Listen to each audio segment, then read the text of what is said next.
негизи мага айырмасы деле жок, чоңбу кичинекей главный забота, бираз көңүл ошол жетет. Носки болсо деле без проблем. Да, естественно. Без воды, наушники, часы, например. Да. Точно так же. Там парфюмерию тоже можно подарить. Еще одежду какую-то. Не носки? Не носки. Носки тоже можно. Уже надоело. 3 февралда айымдардан кандай белек алгыңыз келет?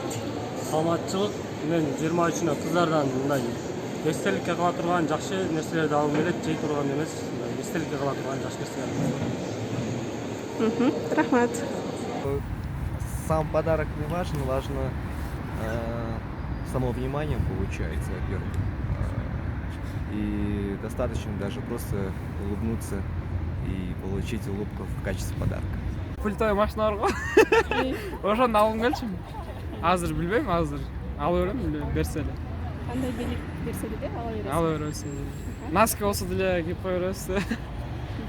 Тең 23 февралда айымдардан кандай белек алгыңыз келет? Бизде андай тема деле жок почти. Биз мусулмандарбыз да, мусулмандарда андай майрам, бизде майрам эки гана майрам бар, Курман айт и Ороз айт. 23-нде эмне белек алгыңыз келет? Мен 23-нде самое главное внимание. Сүйүктүү адамыбыз, жакын адамдарыбыз эмне берсе деле ошого кубанычтуу болобуз.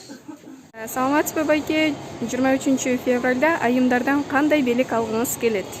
Саламатсызбы, биз үчүн жеке менин өзүм оюндар 23 февраль майрам эмес деп эсептейм.